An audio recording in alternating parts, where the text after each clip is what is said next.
Hey, this is probably a little strange. I don't think we were ever going to see my face on camera, at least for quite some time. But I'm really bored. In my boredom, I found something called these Snapchat Discover articles. If you don't know what I mean, it's basically a lot of little articles or clips from shows that people may want to have advertised on the app. It's essentially an ad for whatever form of video entertainment that people want to promote.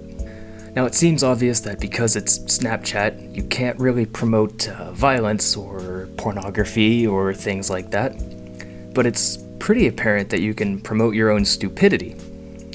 Maybe I seem cynical, but let's look at some of these headlines real quick and see if I'm in the wrong here. They're in portrait mode, so yeah. Here's one from 49 Voices. Turning my hair from straight to curly with the most exasperated emoji. You're curling your fucking hair. Oh my god! Here's an article from Fear Factor called There's No Way Anyone Could Survive This. Hey, you're Fear Factor, a game show on a network television program. Kinda makes it sound like it's either impossible to win or you're killing people, so maybe just work on that one a little bit? Just double check that. Here's an article from Will from Home, and the title is Name a More Iconic Duo, We Dare You, with a picture of Will Smith. Like, just Will Smith. It's not a duo. Pick a different picture. Here's one from Vulture. Younger TikTok users better get in their DMs now. How about, hey kids, bother and harass these underage people on TikTok while they're still minors. Oh, that's the same thing? Whoops. Yikes!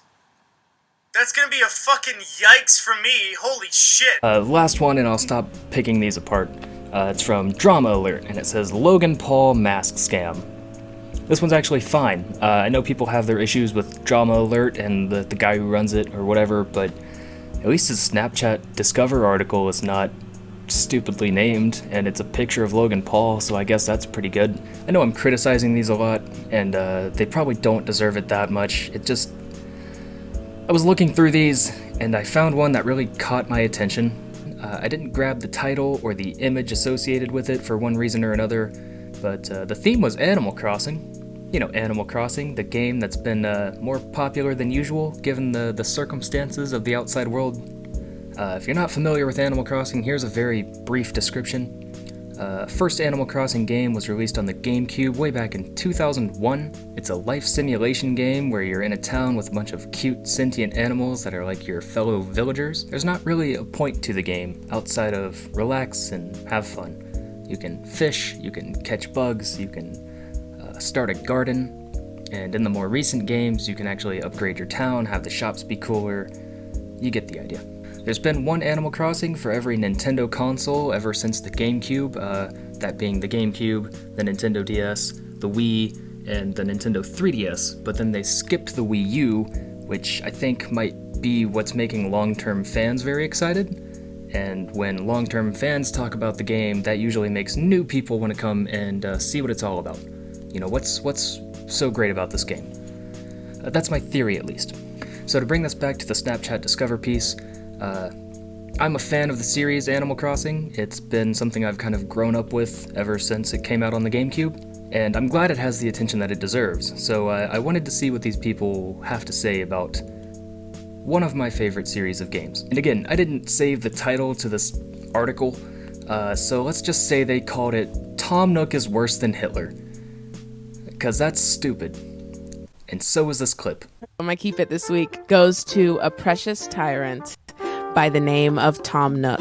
Oh, that's what it was fucking called. Whatever. Now.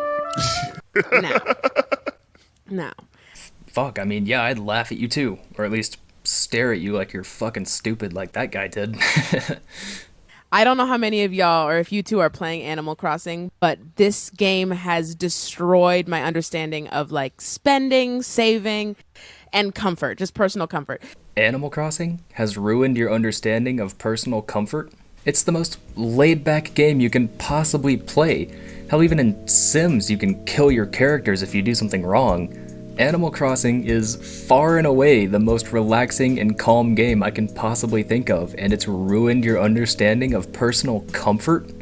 Dude, Solitaire is more likely to ruin your comfort than Animal Crossing is. I'd love for her to play a game like Hellblade: Senua's Sacrifice, where the entire game is just a metaphor for psychosis and mental health. That game will ruin your idea of personal comfort. But Animal Crossing? But let's hear her out. Maybe she makes some good points. So this guy's name is Tom Nook. He's this little raccoon. Nope. Bear. Bear? Ferret. What? I don't know what he is. What school did you go to? How do you get Groucho confused with Tom Nook? I would have accepted raccoon because that's what they call him in the Western version of the games, but bear or ferret? Those animals don't even look alike.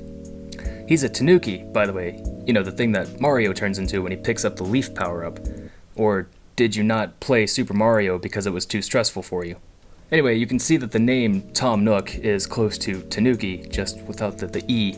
Also, his store, Nook's Cranny, is a pun on the phrase every nook and cranny. It's all puns, even in different languages. It's pretty cool. Keep it going. He's an animal who takes you to this new island where you can create a new life, which is great because we're all kind of stuck at home and we can live this game and live vicariously through these avatars that we create and get to play on Nintendo Switch. Everyone's having a blast. But every time I play this damn game, this man will be like, Here we go. Okay, I know that was an ad for like Jimmy John's or something, but I just like the idea that this woman is like complaining about Tom Nook motivating her to exercise. Every time I play this damn game, this man will be like, let's go, you can do it, hang in there. Fuck that ferret. But every time I play this damn game, this man will be like, you owe me 250,000 bells. Yeah, you remember when I asked you what school you went to? That's not 250,000, that's less than 5% of a million. And as much as I want to lampoon your math skills, I'll give you the benefit of the doubt and assume that you didn't add in that clip of the game, but you should probably have a stern talking to with whoever did. Maybe teach them some math skills and they can teach you what a ferret looks like. You owe me 250,000 bells. That's the currency of this game. Bells. Well, there's no need to sound so angry about them using bells as a form of currency. Like, are you mad that they don't use dollars in this game? Because if that's the case, you're gonna get real upset when you figure out what they call the currency in Mexico, and Japan, India, the United Kingdom, Europe. And he'll be like, and it's not even like a gambling debt where you're like, oh, there's this thing looming over my head, I have to go pay it. Then what's your problem? What are you talking about? It's such a casual, like, oh, just whenever you're in my house, I want to remind you. It's weird that you'd think this building that's obviously an office is Tom Nook's house. Or maybe you were going for the "this is my house, boy" kind of thing, but I don't think you were. But I'm sorry, I interrupted you. Go ahead. Oh, just whenever you're in my house, I want to remind you, you owe me 250,000 bells. 250,000 bells. That's not 250,000. That's worse. 250,000 bells. I cannot enjoy the game. I cannot live life. I cannot just garden. I have to be making money constantly. Okay, you don't have to pay the mortgage if you don't want to. Like, I'm not asking you that as a question because you said it yourself. There's no due date for it, and you really just pay it if you want your house to be bigger. If you don't like paying it, then don't. What is he gonna do? And even though it's been a great escape, and I love this game, as a Christian, my values and beliefs are super Oh, those ads are so perfectly timed, man. Holy shit. And even though I love this game, it's been a great escape and I'm enjoying it. As a Christian, having a bear passively forcing me to pay off my debt is against my beliefs and values. So fuck that stupid bear ferret fucking asshole. But Animal Crossing is good, and God is great. As a Christian, my values and beliefs are super I would just like to say, fuck that little raccoon. That wasn't very Christian of you. Oh, god damn. I would just like to say, fuck that little raccoon, the little things he's making me do. And I know if you guys play Animal Crossing, you understand what I'm going through right now. No. You're a big dummy dum-dum. I'm 7. I'm 7 years old. Because it is addictive, but the goals are so nebulous. It drives you crazy. It really can. See, what's interesting to me is that you seem to have the exact opposite opinion of why most people don't enjoy Animal Crossing. I've talked to people who say they don't like the game because there's no end goal and it just constantly builds and there's no big finale to look forward to. It's a perfectly understandable reason to criticize Animal Crossing, especially when you're a fan of games like Hellblade: Senua's Sacrifice. There's a start and there's an end, there's a resolution. Animal Crossing doesn't have that. It's not a game for everybody. Some people want a faster pace. Some people don't like the real-time aspects of it all. Some people just don't find joy in the activities that you do in the game. But it's pretty fucking mind-numbing to think that you don't like Animal Crossing because it's too stressful. How are you alive? Of all animals that I think should be hounding people for money, though, raccoon seems exactly right. Is that racist in some way? Like hanging out in your garbage can being like, what about a little money for me? I think, man, with the accent, I don't know, guys. Please, like washing their hands and like. You called him a bear. I don't want to hear it. Groucho didn't deserve this. Are you still playing, Ira? I am about 3 days in, so I'm playing albeit slowly. I always get a new video game and then end up not playing it. I've been so focused on this 1,000-piece Archie puzzle that I've been doing. It's just been distressing me. Man, I was starting to think you were the cool one. Just don't do the puzzle.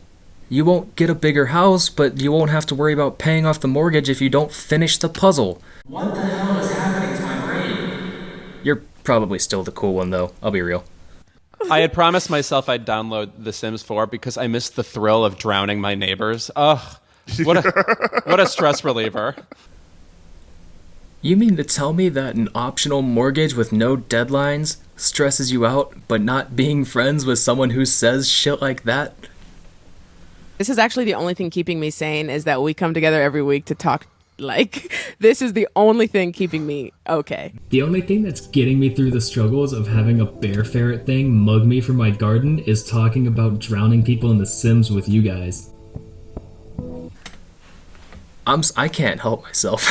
I was going to say, during this time of crisis and panic, it's nice that petty things can still ruin my life. It's really thrilling. Yes, like, as long as I still have enough energy to expend on complaining, I'm good.